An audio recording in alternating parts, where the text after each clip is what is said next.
129 days since Richard was forcibly removed from his barracks room there on Fort Bliss in El Paso, Texas, because he was a whistleblower, and this was a code red. This was internal. This was his chain of command. And so he was removed and he was taken downstairs to the basement room. I've posted pictures up of the door of the seal. We have evidence that confirms that illegal orders were given for the renovation, the complete renovation, the tampering with the crime scene, the obstruction of justice of this crime scene, the arms room downstairs in the basement where there was a positive hit by the Borstar K9. And we were so lied to about everything. That's the crime scene, and they took Richard's life there. It was a fight. It was a fight.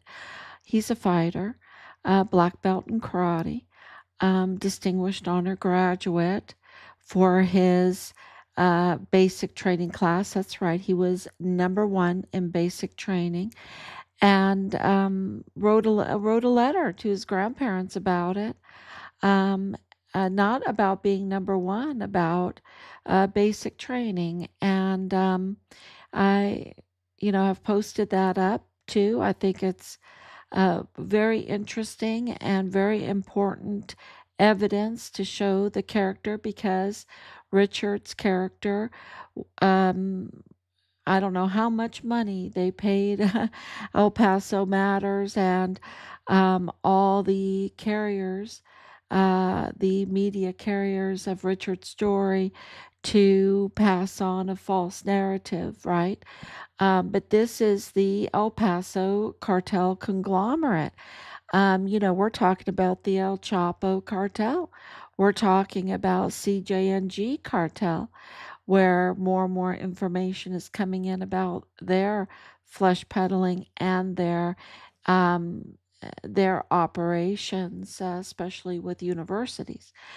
Um, and in El Paso, Um, and this is the Juarez cartel. This is La Linea. La Linea has a direct connection to Nova Casa Grandes, which is important because from the very beginning, for years of this, we've been saying, something strange is going on. There's this funeral mortuary operations personnel involved in Richard's case.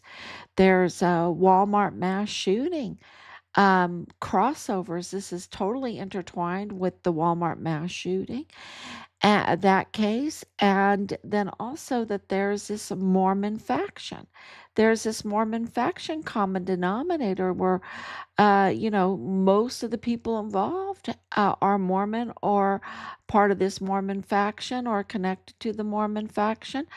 And so, that was really the common denominators of our investigation, which we were asked to investigate by the CID and by the Richards chain of command. Okay, we were asked to do it.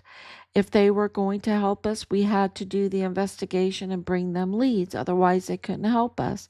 So they told us. So, which is illegal. Isn't that illegal, or what is that? A dereliction of duty. Um, so let me make sure that I'm on here.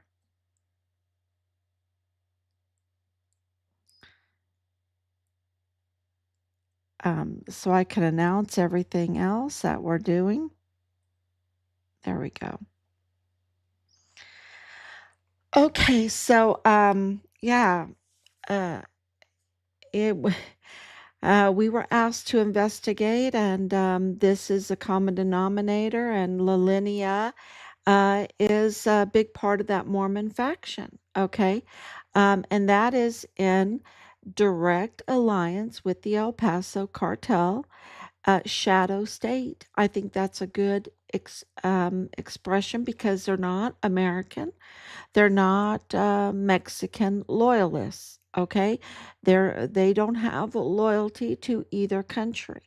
They use and abuse and infiltrate each country to use the government system to get the contracts, to get the policies, to conduct their criminal trafficking crimes. And that will include organ harvesting. That will include the worst crimes against children. That will include targeting pregnant women to harvest their babies along with the organs. And all this requires a dumping ground for the victims, right? And that's where the funeral home, the cross-border funeral home operation, narco operation, also comes in. And, and of course, the fentanyl and all of the drugs. And we know that the fentanyl is very deadly. And so, they have the unidentified migrant humanitarian aid that went to their burials and things like this. You had government burial contracts.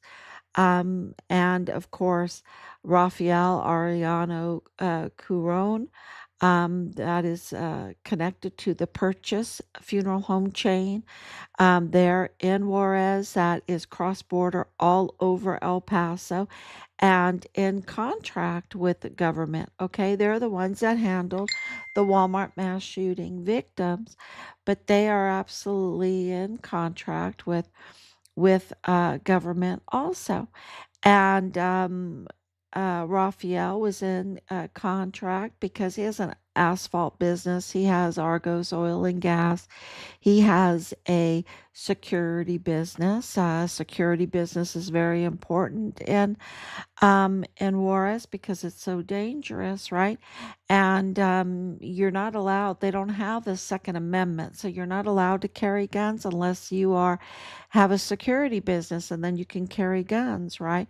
But not M4s, not M4s. M4s are the U.S. military rifle, and that you're not allowed to carry M4s. And yet the CIA agents that were, working in Maru Campos's government buildings on the payroll, right there with her prosecutor, Carlos Manuel Salas, um, having office space and engaged in these um, unauthorized rogue operations. Um, so, this was not what happened lately with the CIA. Um, John Black and Richard uh, Johnston, the drone operator. So you had a captain, former Marine captain, and a drone operator that were killed, in this rogue operation during an ambush. There were two other CIA agents present at the time. There was also directors, investigators from Maru Campos's prosecutor's office called the Fiscalia for the North Zone. They were there, and two of them were also in the vehicle with the CIA agents. They were friendly. They worked together. They shared office space, right? And the CIA agents, along with other foreign agents, they carried weapons, including the M4s, all through these offices. Okay, and we don't know if they had contracts with Rafael Arellano Caron, the Plenitude Crematorium owner. His mother owned Rosa Maria Purchase Arellano Caron, owns the property there, and his brother, of course, is entangled in this $1 million, 1 million pesos bribe scheme where they bribed the judge, a narco judge, and the narco judge now, I think he has a very bad, terrible day too. So, uh, because he got caught, and people are getting caught, and Maru Campos is getting caught, and they are not unfamiliar with each other.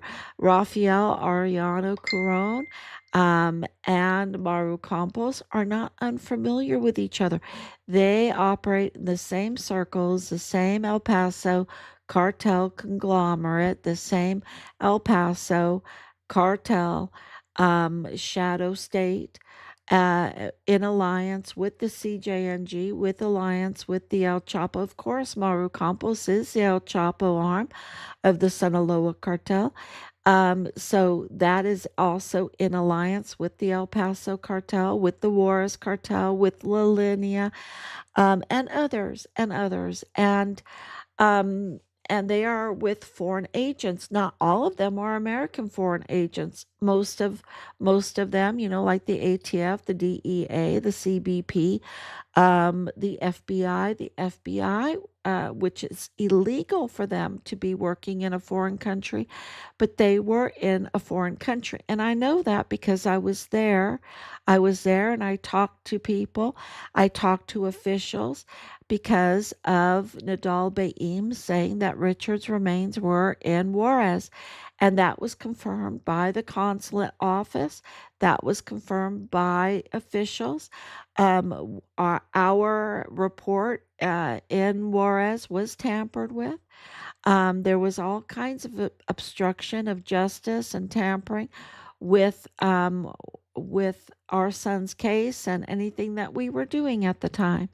And so you could tell that they wanted to absolutely hide what happened to Richard. And so we knew it was bad. We knew it was very bad. And that's why we kept investigating because we knew that they were not going to investigate.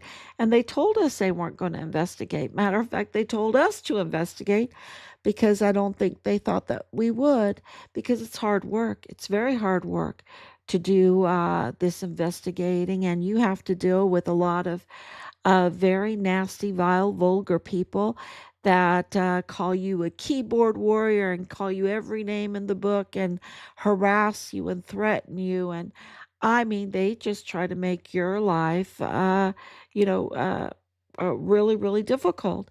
And I guess our family is like ducks, right? They can try, but it rolls off of us like water on a duck. And because we know our son, we knew that what they were saying was a lie. We knew that there was a cartel problem. We didn't know how bad. It's very, very bad, y'all. It's very bad. And we even have a Spanish politician, official, and I hope, I even made a note about it because I just thought it was like, wow, wow.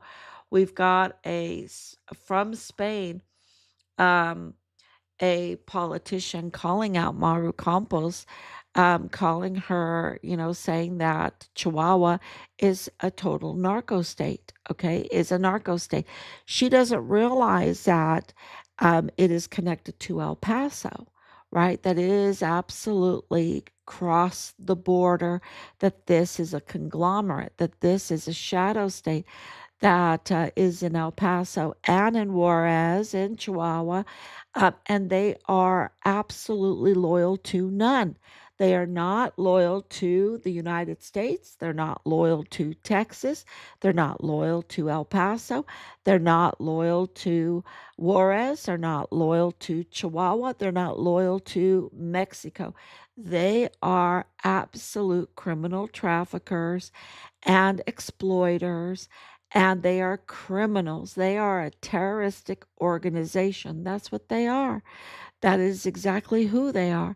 And it is facilitated um, by El Paso cartel operator Alejandra de la Vega Foster. And she's a double agent. She's a double agent. She was working both sides of the border, officially, and she is absolutely um, very close to the head of this snake. And so this kind of identifies with her group, with her husband, Paul Foster, who paid out, oh, millions. What is it, $42 million in a settlement because he was buying stolen Pemex oil from the cartel. And like, okay, I'm doing a settlement for that. Oh, and it probably was a good deal because I know that they were through Cesar Paneche's case, they were stealing um, thousands of barrels of Pemex fuel, and maybe more than that, and maybe more than that. So I know I do a lot of repeating because it is so jaw-dropping. We need to absolutely listen over and over again. Repetition is the mother of knowledge, and so you have to repeat to let it sink in and chew on it for a while and go, "Oh my gosh, what is going on?" And so what I'm about to tell you today is just really, really jaw-dropping. So, um we know that the last few days, uh, uh, La Polanca and I hope I'm saying those names right, and even Reuters posted up. I mean, brutal, brutal.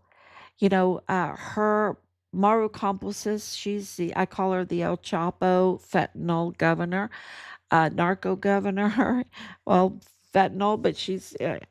I mean, you can't use enough derogatory words for her. You really can't. And so, today's post was um, the the terrible, horrible, no good, very bad days of Maru Campos. And those terrible, horrible, no good, very bad days were for the people of Chihuahua and for the people of El Paso. And now the table has turned. Those terrible, horrible, no good, very bad days are Maro's now. And so they should be. She needs to be facing um, accountability like no other, because of the level of crimes that she has committed, and her mother, right, and her mother too.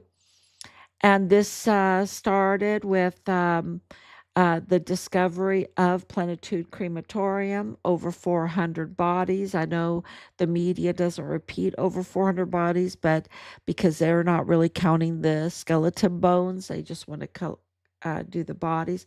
But there are so many bodies. 400 is just the tip of the iceberg because they've been doing it for years and years and years and handing fake ashes to family members. It's a disgust. It really is sacrilegious. And so it starts with this family that's cross border, that is tied to the Purchase funeral empire, right? Funeral home empire. That's both sides of the border. And it started there with this discovery, right? Um, and it was so bad. It was so bad. No potable water. Okay.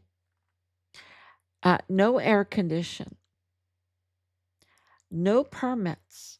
Now there are reports that once upon a time they had permits and they didn't. And the time that the 400 bodies were discovered, they were operating without permits. They went years. I'm thinking it was like 5 years, maybe more years since they were inspected. Okay. And then how did that inspection go? And who was in charge of that inspection? Well, the water czar would be in charge of that inspection, and also, um, and that's what's really come up these last couple days. And also Maru Campos's mother, she was the health czar, the health inspector. And so she would have to give the permits. So when the permits were given, she's the one that gave it. But the permits were taken away or they were expired. There was no permits at the time, no potable water, no air condition, rat infested, absolutely filth that you cannot even imagine, rotting bodies. 400 rotting bodies. Can you imagine? And signs of torture, bodies that were wearing uniforms. So this is, something that you can't even, from a horror movie, from an absolute horror movie. And officials have now, doing the research because we're investigating, right? And especially after this recent death of the water czar. Okay, so we have, um, I'm going to get his name up.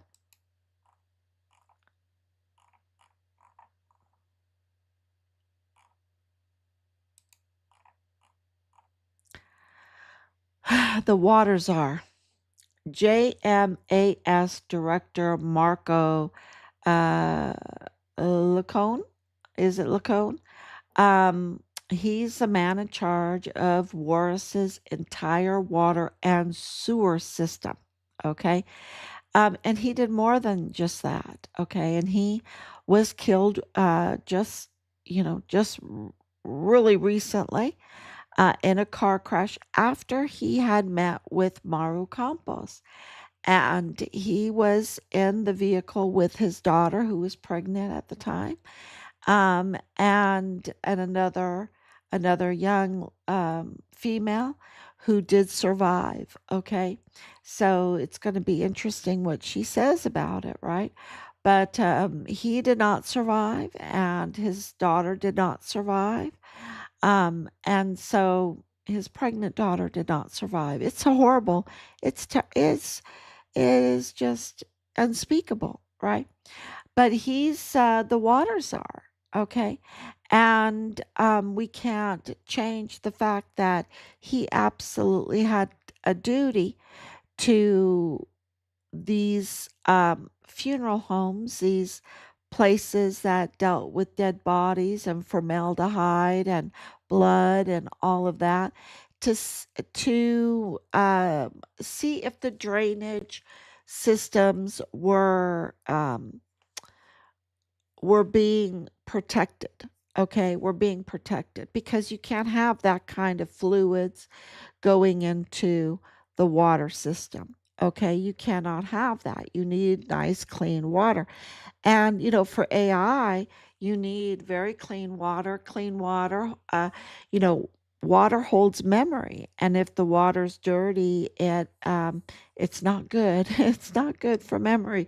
Um, so, once you understand how important clean water is and clean water for our life and for our future, and for our technology, then you can understand the importance of his job. And his job was to make sure that the water was as clean as possible. And now you have government officials saying, wait a minute, they weren't investigated, they weren't permitted.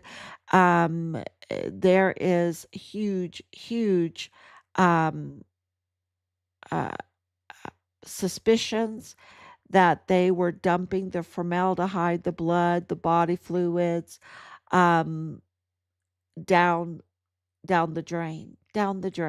Okay, now that is like so sacrilegious. I don't know if y'all are liturgical out there.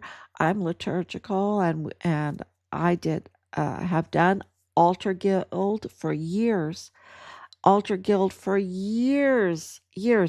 And, uh, so that means we have to handle the body and blood of Jesus Christ, okay? And there is no way any vessel that I washed, any cloth that I rinsed out, it could not, that water could not go down the drain. And we're talking about bread and wine here, but bread and wine that are the the body and blood of Christ. And so that uh you could not put it down a drain, okay?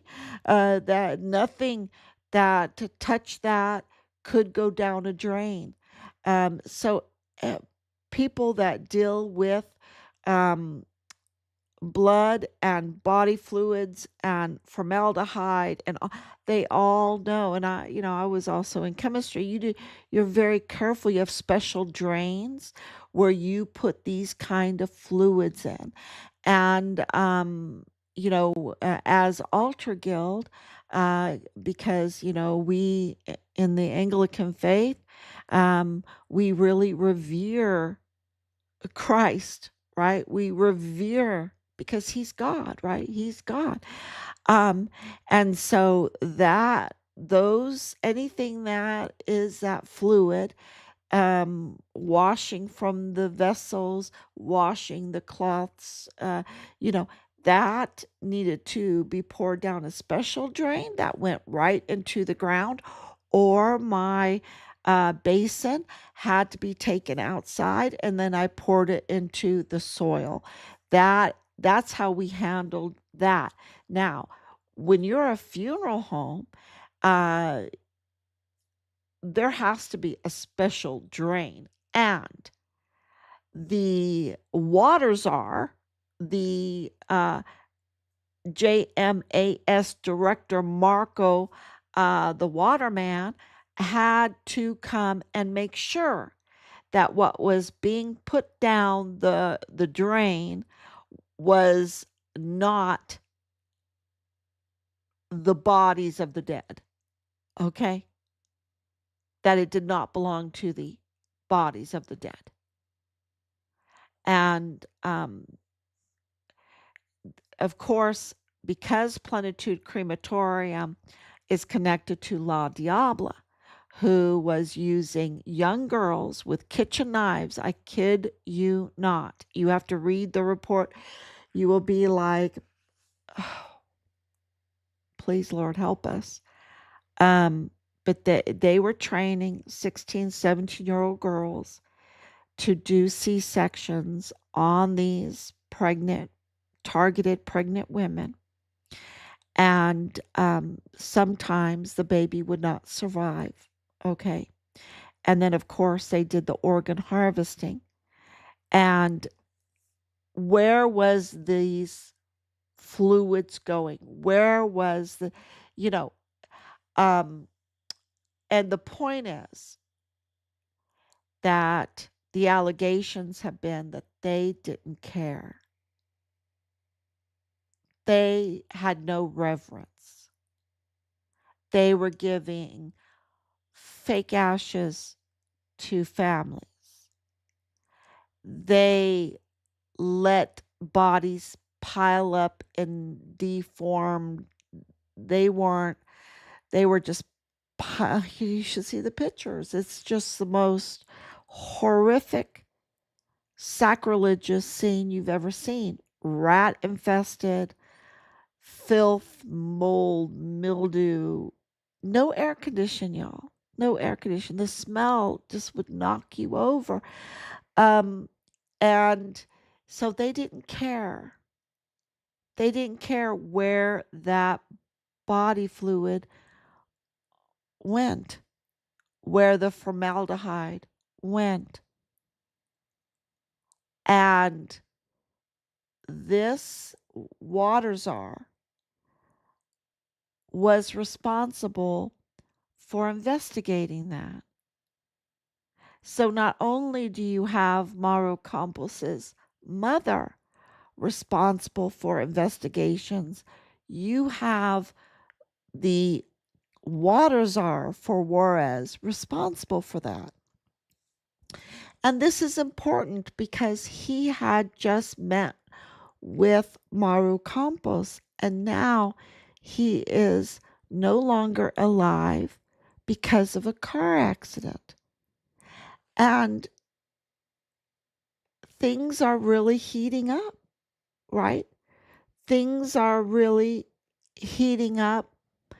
And Maru Campos, of course, everyone knows, and I'll get to the comments. Thank you so much for commenting. I see them. Um, they she's having terrible, horrible, no good, very bad days. Good. They need to hold her accountable and for this, because this is her administration that's allowing this to happen. Not only the foreign agents carrying M4s on her payroll, taking up office space. Can you imagine how she's cheated the the people of Chihuahua and using, promising Texas 200 million dollars, right? And drones, right? And access to the surveillance, 4,000 surveillance cameras, which of course, and drones. Uh, it is treason to the homeland. And then the sacrilege of how she looked at the people, the very people of Chihuahua, to have them piled up when they passed away or were killed, or to have them piled up. Maybe some of them were migrants. Maybe, well, all evidence indicates one of them was my son. To have them piled up, organ harvested, baby harvested, um, letting to rot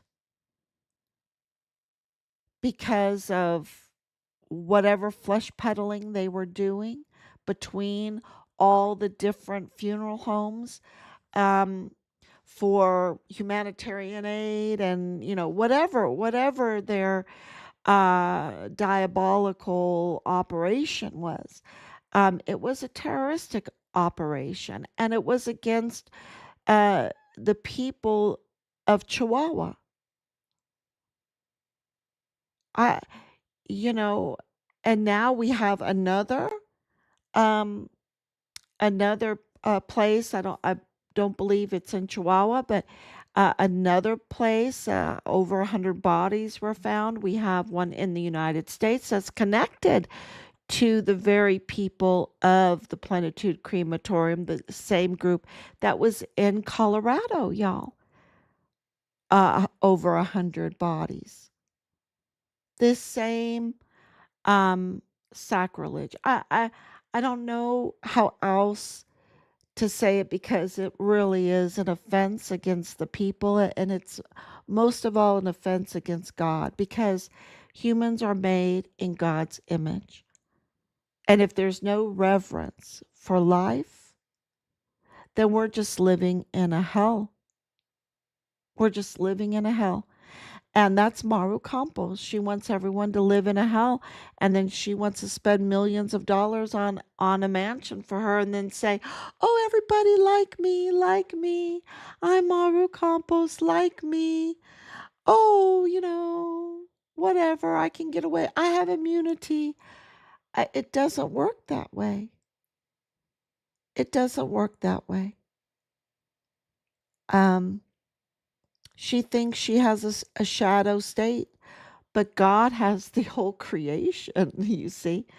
He has the whole creation. It just does, they always try to be like a Goliath, and then they get hit with a stone right in the middle of the forehead. It's just, uh,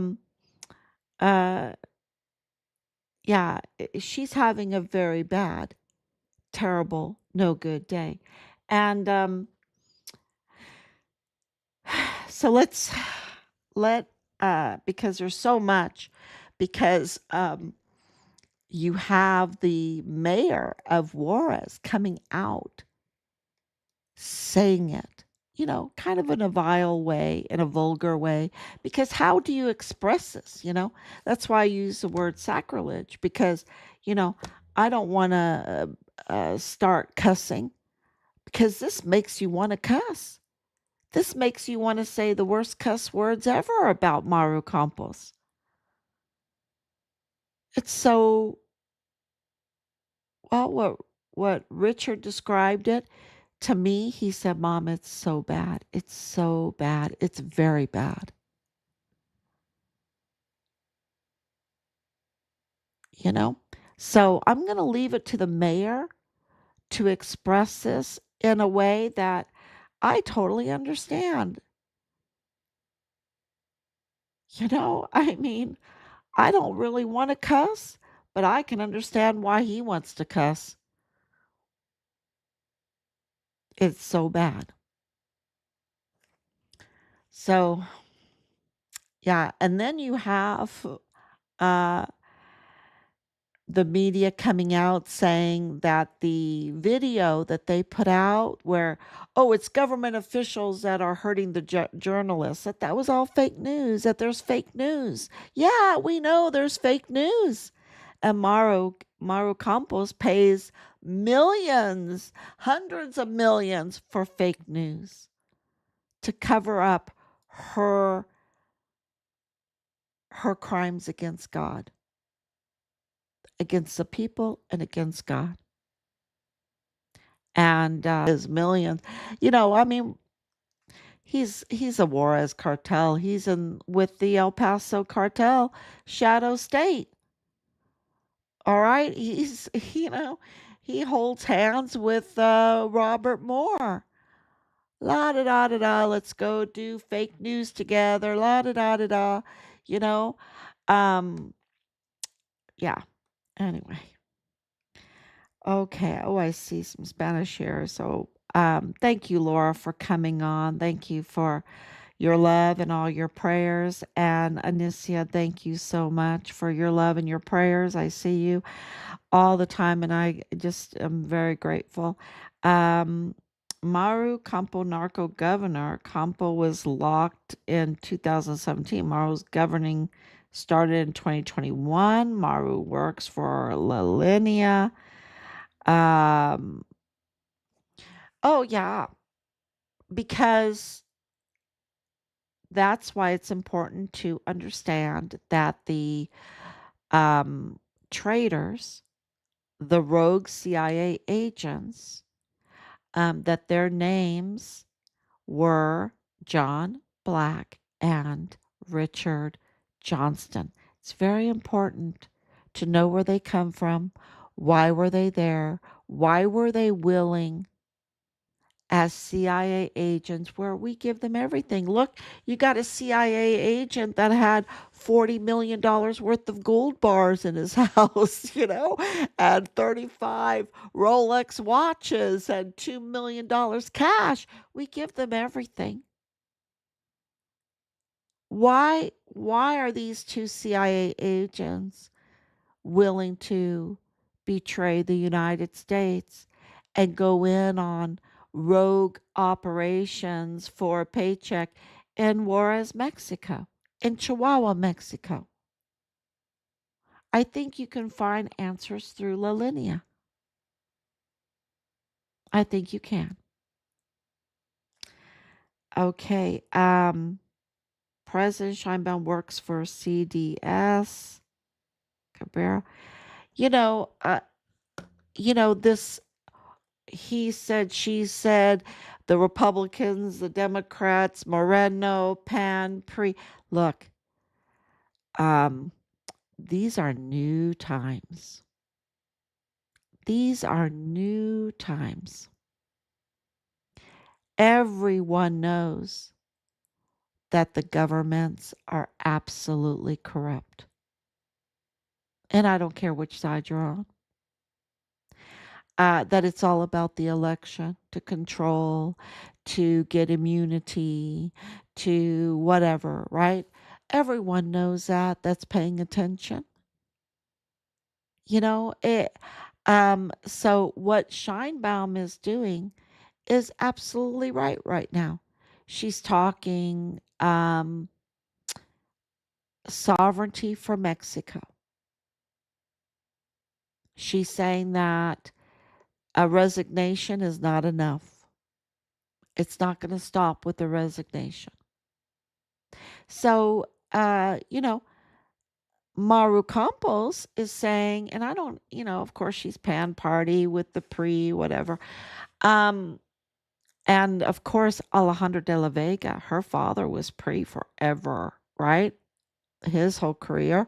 I mean, they were big pre, they would bring in over the PRI candidates to their house, right? Have their big parties for them and everything. And um yeah, they're very into all the politics because they want to do their crime, and the best way to cover for their crime is to infiltrate.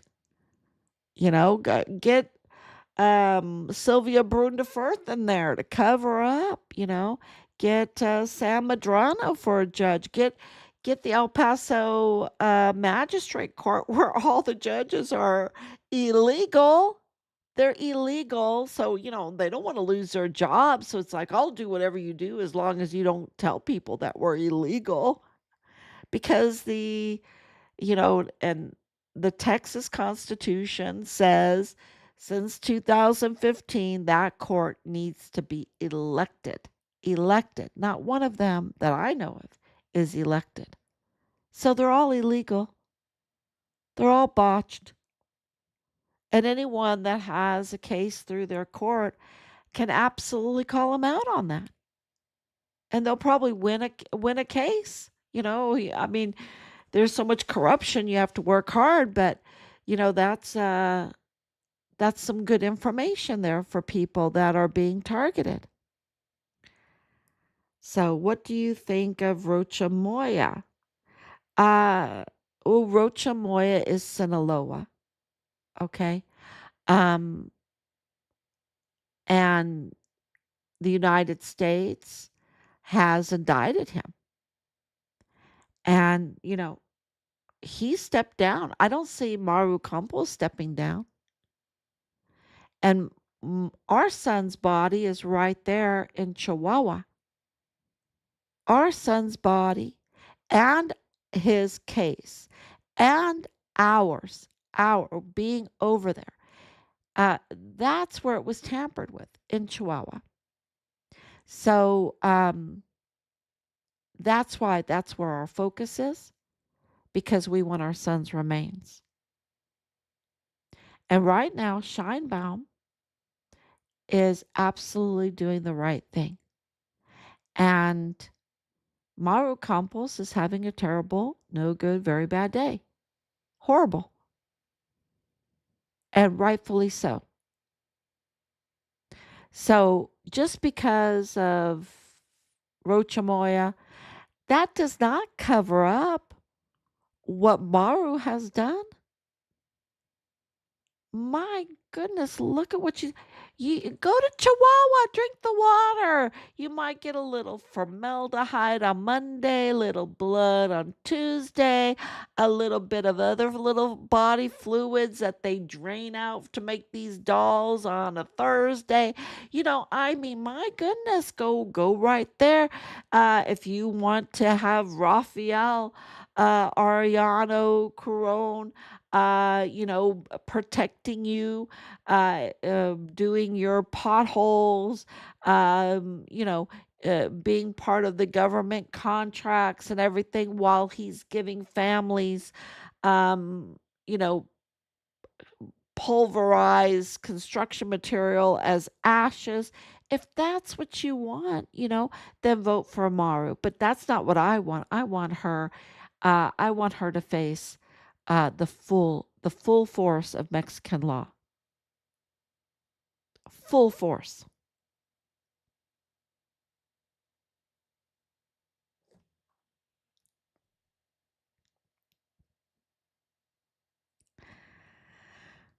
Cruz is a crook.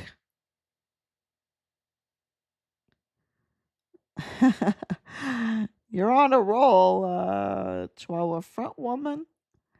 Yeah, I haven't heard too many good things about Andrea Chavez. Um, why do you think the CIA is helping Maru and La Linea?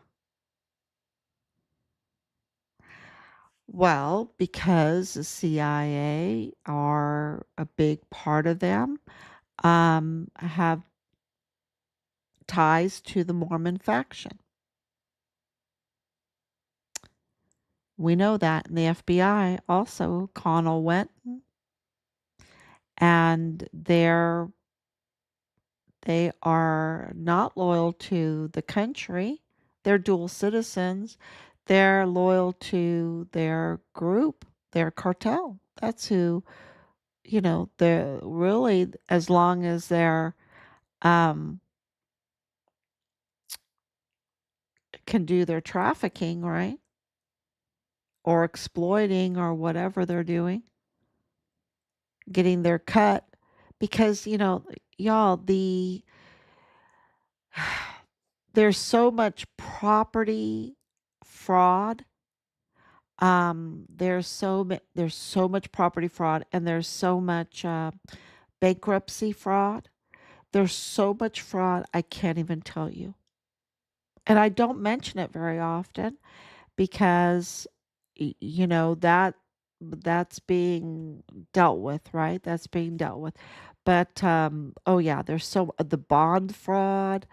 There's so much money laundering. There's so much embezzlement.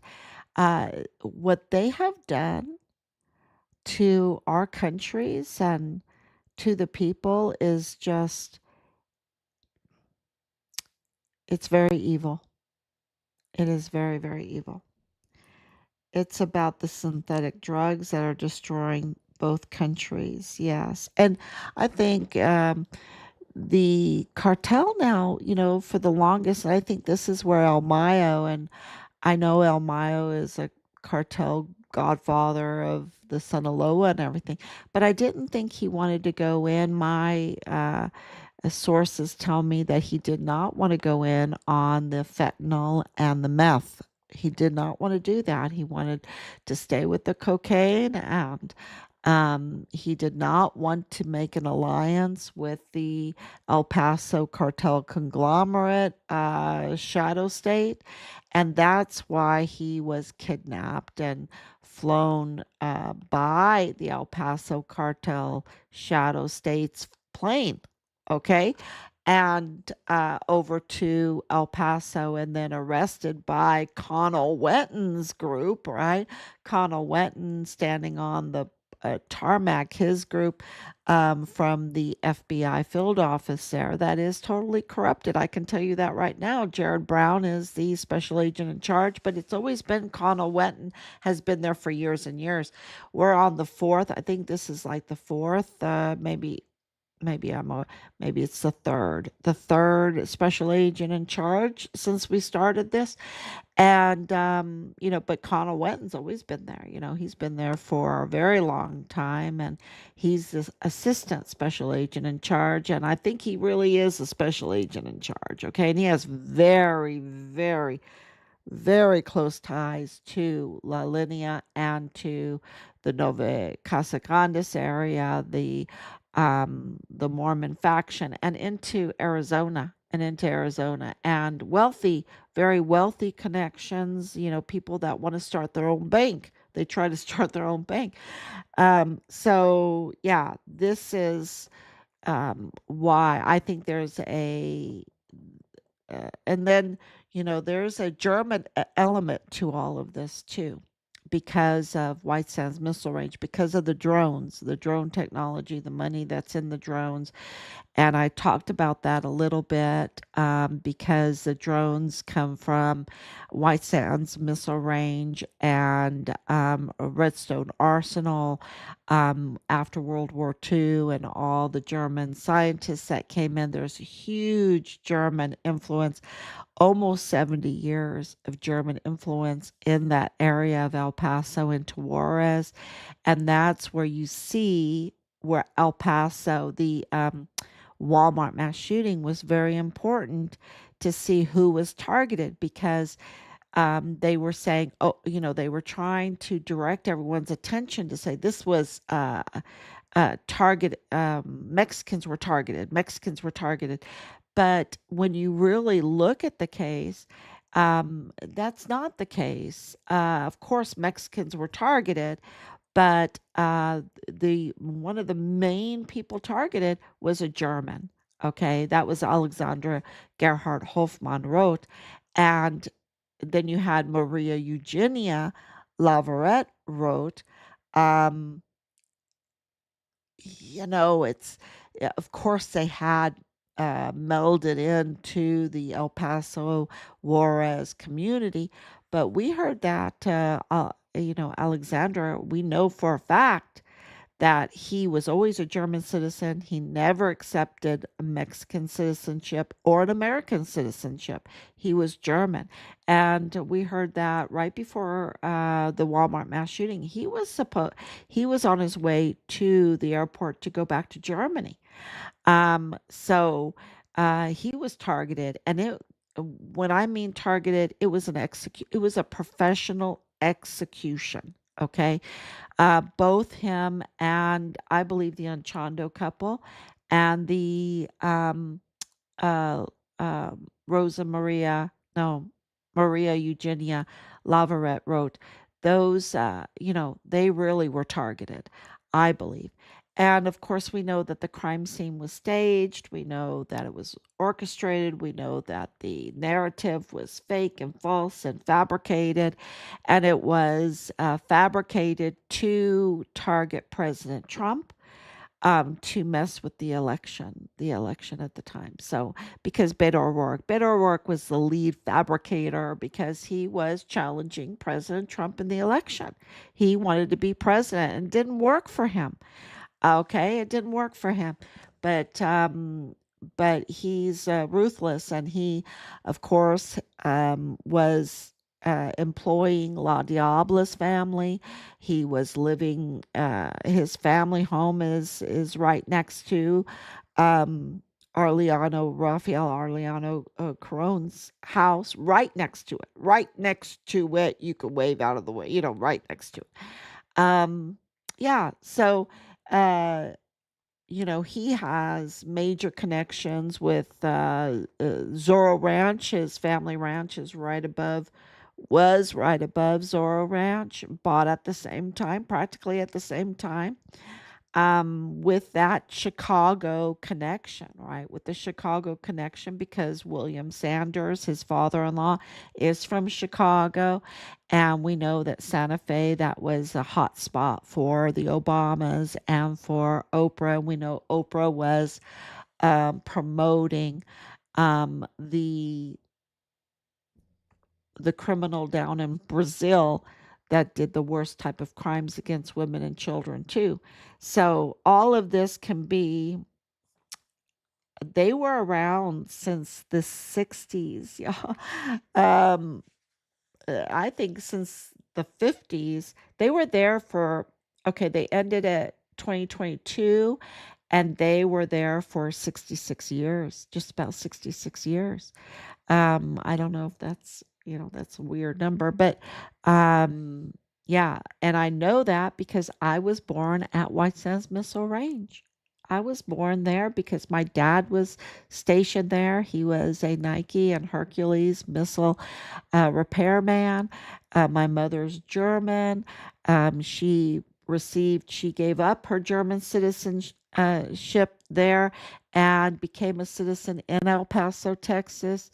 Um, but she belonged to the German American clubs. She was there when the Germans, most of them were officers. Okay, they were scientists, and I grew up with it. I grew up with, my dad loved missiles, right? He loved the drone technology, loved propulsion. He loved to talk about all of that. So So I knew, I used to go to the German commissary with my mom, um, when we were living there, we were living in El Paso and going to school. So, yeah, the Germans are a big part of it, and they love that area. Um, and you see a long history of intermingling, and I think Alexander Gerhard Hofmann is a good example of that. And it's all about this the drone technology and the high altitude balloons, the high altitude high pressure balloons that or are they low pressure anyway, but they are high altitude and they're huge. They're as big as a football field, and they carry spy equipment, a lot of cameras, and they're launched into the jet stream. And the jet stream carries, of course, they have a little bit of motor on it, but from what I was told, okay, but they go into the jet stream, and that's how they take a lot of pictures. These high altitude balloons, and now we have drones, um, and we had this huge 1.27 grid that has been built there at the border, including the tower, which you can see from El Paso, because it's 20 stories high with a helipad, and the 18th story was supposed to be for all these foreign intelligence agents, officers, whatever. So, thank you. Oh yeah, a lot of Germans married or as women, yeah. So that has a lot to do with this right from the very beginning. And a lot of people were like looking at me like, wait, because you have to understand a lot of these scientists they were Nazis, right? They worked for um, the programs there in the Dritte Reich under Hitler. And I don't know if I'm allowed to even say that on a live stream. I don't monetize, so maybe I'm allowed to say it.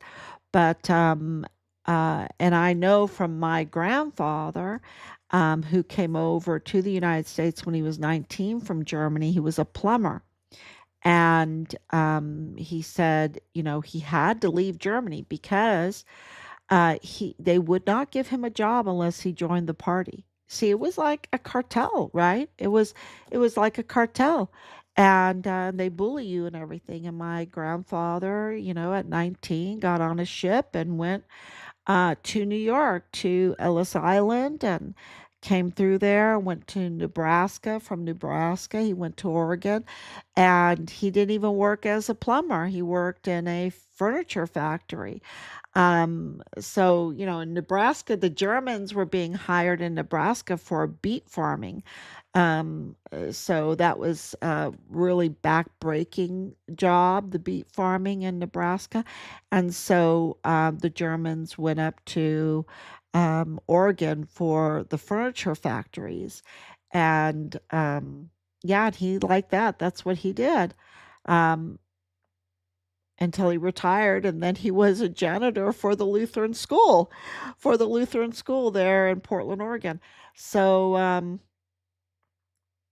yeah, this is why I have this history, and I know that from my grandmother, um, you know, the history of Germany a little bit, and these scientists were doing amazing things with what you would call spaceships, right? Spaceships. They did a lot of levitation. They did a lot of levitation, and that's why they were so good for missile technology, right? And for the drone technology, because they knew propulsion. That and I don't want to get into it more because, I'm just the daughter.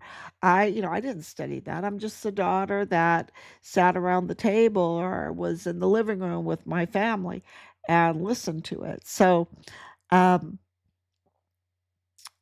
and of course, like NASA is, uh, well, you have Werner von Braun, right, for NASA, um, for the military missile. I mean, he's the lead of that, right? And of course, you have his very close relationship with Disney, right? And so you can just see the whole relationship there and how it grew. Yeah. I don't know what else to say except for that Maru Campos. It's a lot of propaganda, and she's up to no good. And she spends a lot of money for propaganda, but yet she goes on to television and just admits to everything, confesses to everything. It was just jaw-dropping to see her confession, and it reminded me of Leilani Hart's confession that I read, and I'm like, "Whoa, they need to have her arrested." And then she says she has immunity, and it's like, wow, wow, whatever. Um, I don't think that's going to work anymore. I don't think it works anymore. I think it's all exposed, and Richard had a big part to play in that because he reported what they were doing, and I think he's a total hero. And I want my son's remains, and I want accountability for what they did to him because um, it was an act of war. It was an act of war to take a U.S. Army soldier after they murdered him and take his body off of Fort Bliss and traffic it. And indications are that they took his organs and to do what they did. This just, you know, uh, it can't happen. It can't happen. And it did happen, and it needs to be um, addressed with the highest level of law. Okay, everyone, thank you so much. God bless you. I hope you read our articles. Please share. Share, share, share. That's what we ask. Thank you so